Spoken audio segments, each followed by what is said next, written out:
listeners. Knock, knock. Who's there? Oh, it's me, Otto, and I've got another great story to tell you tonight. This one is called I Remove the Sword from His Flesh and Lick Clean the Blade.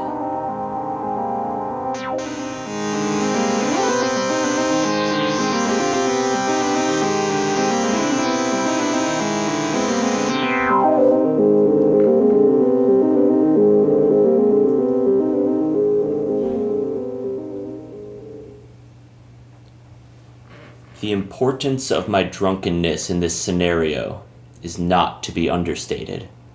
I was in my apartment, on my bare back on the slightly sticky hardwood floor, listening to the rain through the window and either feeling my mind start to twist the ceiling I was staring at, or watching the ceiling start to distort itself. The sun was beginning to set. The radio played soft jazz that I couldn't seem to bring myself to switch off, because it added to my dour, frustrated mood. Jazz, like so many foods, is delicious when served hot, but disgusting cold. Jazz is the French fry of music. Fresh, hot from the fryer jazz music with a little salt sprinkled onto it is a luxury that cannot be bested. But if you try to reheat a Pete Fountain record that sat inside of a styrofoam clamshell that you brought home with your leftover steak sandwich, that you couldn't finish after having an appetizer and a few beers, you have a disappointing, soggy breakfast unfit for a dog. I decided to stand up and fell over. A few attempts at stabilization were executed before success. The next challenge, the cursed labyrinth that existed inside of the straight, clear, 15-foot hallway to the bathroom. It has trapped me before, but I have the route memorized by now.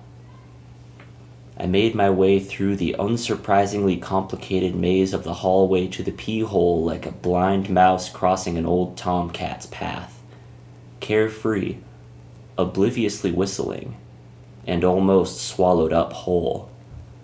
I pissed, and I flipped a quarter at the butler as I exited. The coin hit the mirror hard and fell to the tile with a loud crack, but I kept walking as I was secure in my financial state at the time.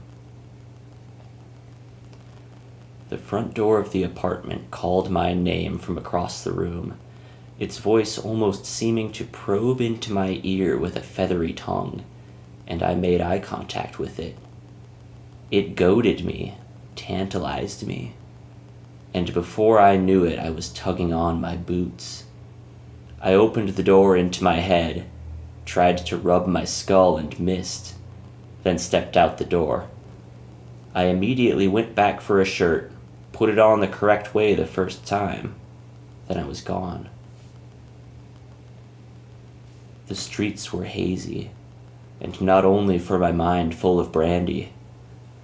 The rain had slowed, but the sun had taken all warmth and coziness in the world with it when it descended into its nightly slumber below the horizon. Plunking myself down to the sidewalk that was both cracked and cracking as I hopped from the front stoop of my old apartment, I started slowly ambling for the only destination I could think to go. I took the arrow that was myself, notched it in the bowstring, pulled myself back, and took aim. I let go of the drawn bow and launched myself, totally missing the closest dive bar and ending up head first in a brick wall. I cut my scalp. I got the scent of blood from blocks away.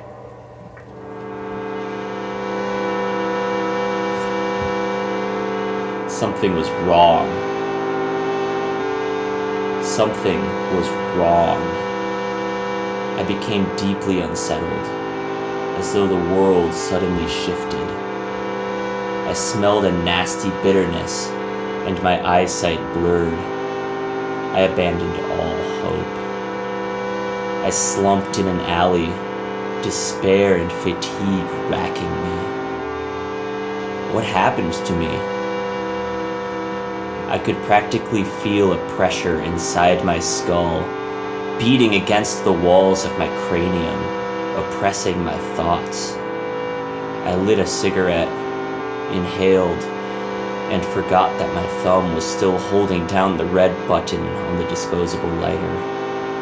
When I felt the heat of the small flame against my digit, I dropped the lighter onto the concrete. The clack of plastic on the dirty city blacktop echoed upon the alleyway. I sat up straight. 3 swords surrounded me in the darkness. They floated in formation around me, one blade laterally edged from my forehead to my groin, one mirroring it from my ass to the round back of my skull, and one curved scimitar that ellipsed around the front of my torso. I struggled up and kept walking, choosing to believe they weren't real. A figment of my imagination, a dreary tulpa that was nothing. They never were anything, not now and not ever. The swords stayed in their position in space, fixed as though they had been fastened to that point with screws. Perhaps they had been. I took a right out of the alleyway. The brain is a fickle master. You are a fickle master to yourself. Reality is a template for you. These are the mantras that I repeated to myself as I marched down the avenue. Houses with yards, swings hung from trees with branches cut above the telephone lines, windows glowing with yellow light and forms moving behind the curtains. It's enough to make you sick, or at least rethink your life a bit. Humanity is an anxious youngling that longs to go back to the womb of the mother, the original comfort, the warmth of all life. We yearn to be close and warm to our Creator. I yearn for your warmth too. Taxidermy is what I am. My warm bits taken away and replaced by cold sawdust and plastic, expressionless eyeballs. That's why I approach you. That's why I stalk you and stare at your back. I vomit in a trash can by a bus stop. No barrier stands. No fortification. No warding amulet is clasped upon the neck. No sigil is carved upon the flesh. Who am I? What does it mean to give and take? I was once and still am a proud primate standing straight on the soil, a mindlessly feeding arthropod, a useless eukaryotic organism that is the basis for all else. I am many parts of a whole, and I am hurting. I am struggling against my skin, needing to shed my lizard hide, needing to construct a chrysalis, needing my nymphal form to pass the stage. The swords have returned. They materialize surrounding me and don't move again. I attempt to push the scimitar in front of my body and slice my palm. The sweet blood, the warm blood, it runs crimson down the hand to splat upon the pavement. I cannot hide any longer. I use all my might and I move the scimitar by using my leather wallet as a shield for my hands. It hinges on a point in space, with the seeming connecting point being at the pommel. It hinges slightly, like a door opening outwards. I am invited into the home, and I enter the threshold. I'm struck from behind. It feels like being shoved by a high school bully, except for the very real swords lacerating my body. My left ear is sliced off as the straight blade in front of me buries itself where my neck meets my collarbone. I gasp gasp internally, but I know that I spit no noise out into the world. I sound no call. I am upon him. I throw back my veil to reveal my face. And I am struck dumb. I recoil. It is like looking into a mirror of cracked obsidian. It is like looking inwards to find what is incomprehensibly outwards. Leonidas to Gorgon, Apsu to Tiamat, Mormo to Hecate, self to God. My consciousness cannot reckon with the visage, and my consciousness creates the visage. Am I dreaming? I removed the sword from his flesh and licked clean the blade.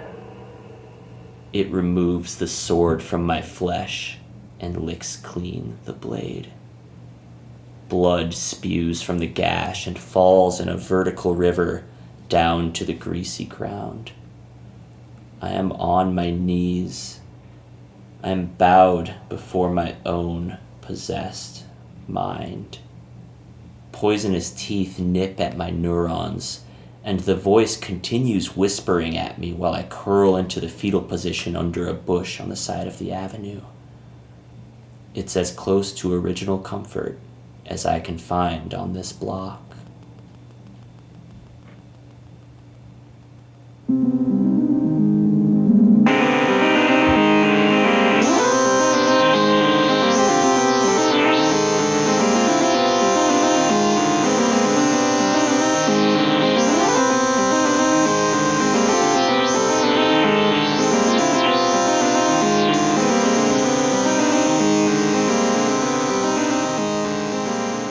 Hey, okay, everybody. That was fun. That was a weird one.